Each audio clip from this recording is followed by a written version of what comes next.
प्रायः ऐसा हुआ करता है,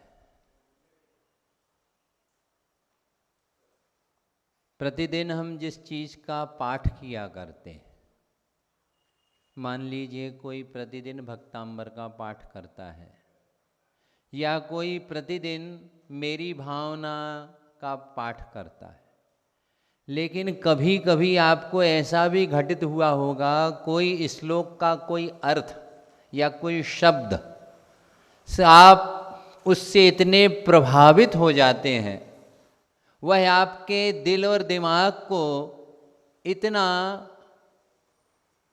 क्रियाशील और भावात्मक बना देता है कि आपको उससे बहुत सा पुण्य का भी बंद हो जाता है और आपके परिणामों में बड़ी विशुद्धि आ जाती है। गौतम स्वामी भगवंत ने प्रतिक्रमण को रचा है। उसमें कुछ शब्द ऐसे हैं, भगवान की वाणी का तो प्रत्येक शब्द आत्म उत्थान के लिए है, आत्म शांति के लिए है और आत्मा की सिद्धि के लिए है और सम्यक दर्शन की प्राप्ति करके सुख शांति को दायक है। ये जिनवाणी का ये महत्व है। जनवाणी और कर्णप्रिय वाणी जो होती है, वह सामने वाले को हम प्रभावित तो कर सकते हैं, लेकिन सामने वाला हमसे प्रभावित हो जाए ये आवश्यक नहीं है। मीठा बोलने वाले से सामने वाला व्यक्ति आकर्षित तो होता है, लेकिन उसका दिल मीठा हो ये आवश्यक नहीं। गौतम स्वामी भगवंत कहते हैं, पावकम्मम दुश्चर्यम बोस्सरामि। हे भगवान, मैं पाप के कर्म को आज से तिलांजलि देता हूं। मैं प्रत्यक्ष और परोक्ष से मैं पाप नहीं करूंगा। पापों को त्याग करके और दुष्चरित्र को त्याग करके मैं अपनी आत्मा में स्थिर हो करके परमात्मा का ध्यान करता हूं।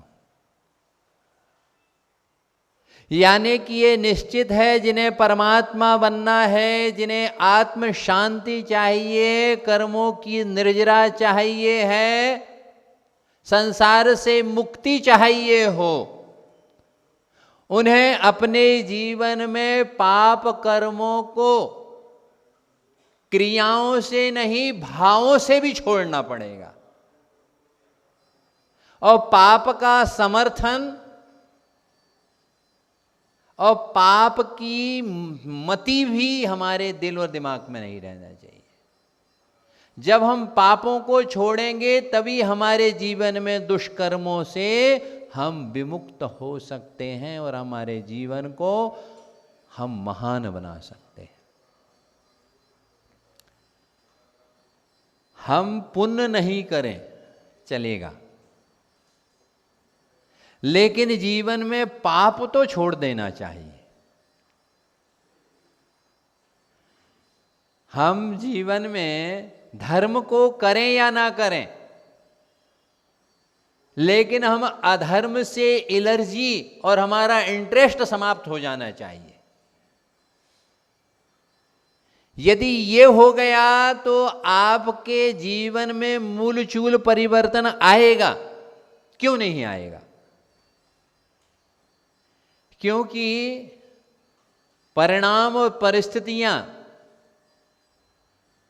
ये जीव की सदैव बदलती रहती हैं। भाग्य कभी भी किसी का एक सा नहीं रहता, याद रखना। कभी किसी का पुण्य कर्म का उदय है तो कभी किसी का पाप का ही आता है। लेकिन पाप के उदय में भी यदि आप पुण्य करेंगे ना, पाप के उदय में भी यदि आप पुण्य करेंगे तो उस पाप को सहन करने की शक्ति आप में जागृत हो जाएगी और आपका वो पाप पुण्य में भी बदल सकता है और उस पाप को आप घटा भी सकते हैं। नहीं तो वो पाप आपको पाइजन बना देगा, वो पाप आपको दुर्गति में ले जाएगा। इसलिए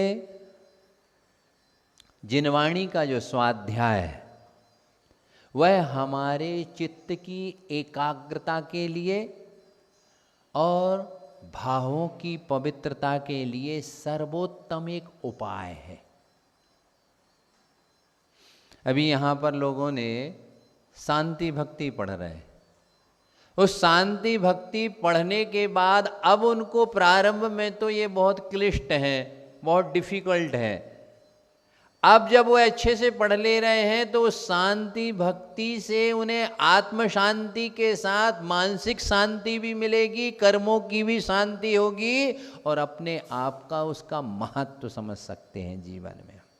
बेहतरीन नजरिया रखिए आप।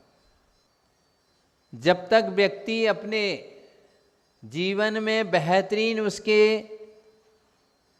नजरिया नहीं होगा, कहते हैं यथा दृष्टि तथा सृष्टि, जब तक हम दूसरों में अच्छाई तलाशने की भी एक कला होना चाहिए जीवन। हमारे अनादिन कालीन से पाप के और बुरे संस्कार हैं, लेकिन कभी कभी सामने वाले में भी हम जब अच्छाई की दृष्टि से देखेंगे तो ऐसा दुनिया में कोई भी प्राणी नहीं है। यदि गटर का गंदा पानी भी है तो वह भी आग को बुझाने में तो समर्थ है। और आजकल तो ये यूजलेस पानी से बहुत से ये खेती के में भी बहुत यूज किया जा रहा है, बोली बहुत अच्छे इससे इसका रिजल्ट आ रहा है। यानी कि दुनिया में हर चीज में अच्छाई है, कब? जब हमारी उसके प्रति अच्छाई की दृष्टि हो। दुनिया में हर चीज अच्छी है, किसी भी इंसान में एक ना एक अच्छाई तो हुआ ही करती है।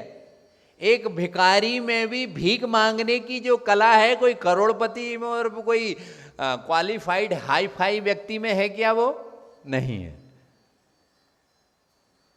यानी हर व्यक्ति में कुछ कला जरूर हुआ करती। अब उस कला को हम देख ही नहीं रहे और मानते ही नहीं। तो जीवन में अच्छाई को तलाशो और जीवन में अपनी सोच को भी बदलो। सोच अलग है और नजरिया अलग है। जब हमारी सोच बदलेगी तो निश्चित है हमारा जीवन बदल जाएगा। हम भाग्य तो नहीं, अपना कोई किसी का भाग्य नहीं बदल सकता है, लेकिन यदि हमारी सोच बदलेगी तो निश्चित है आज नहीं तो कल हमारा भाग्य परिवर्तन होगा ही होगा। एक मां से जन्म हुए दो बेटे होते हैं, एक अपने जीवन में कितना उत्थान कर जाता है, क्यों कर गया वो उत्थान? सिर्फ ये नहीं सोचना कि उसके पूर्व कर्म का ही पुण्य कर्म का उदय, उसका वर्तमान का पुरुषार्थ, उसका वर्तमान का धर्म पुरुषार्थ, उसकी वर्तमान की सद्भावनाएं। एक आदमी व्यापार करते हैं, दोनों दुकानें एक हैं। हम लोग प्रतिदिन प्रातःकाल बाहर जाते हैं तो 3 दुकानें एक साथ लगी हुई हैं, लेकिन एक दुकान पर इतनी भीड़ रहती है, क्यों? तीनों दुकानों पर एक सी क्वालिटी के माल लगे रहते हैं और हो सकता है हो वो फैमिली मेंबर हो, परंतु एक दुकान पर ही ज्यादा ग्राहक क्यों जाते हैं? क्योंकि उसने पुण्य भी किया है और उसका पुण्य का उदय भी है और अभी भी पुण्य कर रहा है। एक गुरु से दीक्षित, एक साथ दीक्षित लिए हुए दो शिष्य होते हैं, एक मुनि बहुत आगे बढ़ जाता है अपने ज्ञान ध्यान चारित्र्य से, एक दूसरा क्यों नहीं बढ़ पाता? भगवान का भी आप लोग विधान करने वाले हैं, विधान में सभी लोग एक साथ बैठेंगे, मंत्र एक साथ बोला जाएगा, पूजन एक साथ बोली जाएगी, अर्घ एक साथ चढ़ाएंगे, लेकिन एक जो पूजा को पूज्य भावों से करेगा उसे पुण्य ज्यादा कमा लेगा। इसलिए जीवन में नजरिया भी बदलो, अपना सोच भी बदलो, अपना भाव इतना मत बढ़ाओ कि लोग तुमसे एलर्जी करने लगे। अपना व्यक्ति को जरूर अपने ढंग से जीना चाहिए, लेकिन इतनी नौटंकी से भी मत जियो कि तुमको इतना पाप बंद हो जाए। देखिए, हाँ, संसार का कोई भी प्राणी यदि वह पाप किया तो उस पाप से का भेद सामने वाला जाने या ना जाने, सामने वाले को पता लगे या ना चले, वो पाप हमको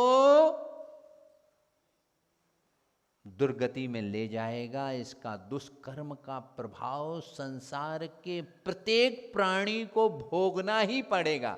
यदि ये गलत हो जाएगा ना तो समझ जाना कि अरहंत भगवान भी गलत हैं, जिन वाणी भी गलत है, जिन धर्म गलत हो जाएगा। और ये जिन वाणी और जिन धर्म कभी गलत हुए हैं ना होने वाले हैं। हम गलत हैं, हम गलत होते हैं तो हमको दुनिया गलत नजर आती। याद रख लेना, किसी ड्राइवर के बगैर कभी कोई गाड़ी चलती नहीं है, लेकिन ड्राइवर को यह भी सोचना चाहिए कि मैं गाड़ी नहीं चलाऊंगा तो गाड़ी नहीं चलेगी। ये जब व्यक्ति को अहम हो जाता है, ये उसका पतन का कारण है। और इस अहंकार की मृत्यु ही जीवन में अरहंत की उत्पत्ति का कारण है।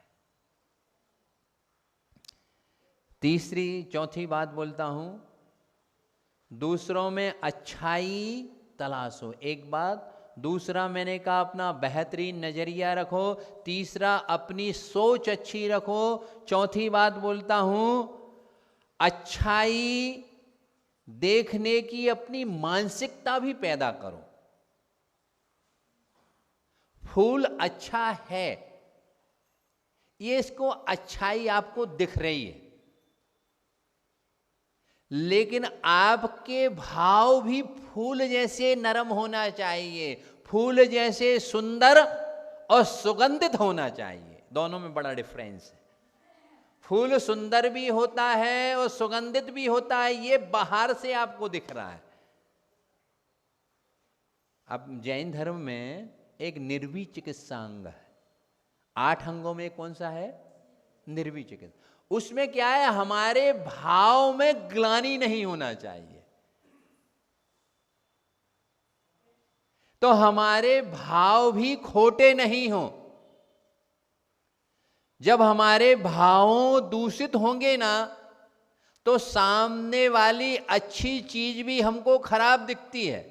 ऐसा भी होता है। और ऐसा भी होता है कि सामने वाली चीज खराब हो और हमारे मन अच्छे हो तो आपको पुण्य बंद होगा। ये सब अपनी भावनाओं पर निर्मल चलता है। इसलिए जीवन में अपने मन को, मन की निर्मलता और पवित्रता को जीवन में हो सके, जितना हो सके अपने जीवन में अपने मन की निर्मलता को और पवित्रता को, सहजता को और स्वाभाविकता को खंडित मत होने दो। जिसके आपको निमित्त भी मिलेंगे, इसका आपका कर्म का उदय भी आएगा, लेकिन इस पर जो अपना बैलेंस बना लेता है, याद रख लेना, वही जीवन में पाप से बच जाता है, वही परमात्मा बन जाता है। तीर्थों की यात्रा जरूर करना चाहिए, मंदिर में जरूर जाना चाहिए, लेकिन अपने मन को भी तो मंदिर मान के पूजो। अपने जीवन को तीर्थ जैसा बनाना।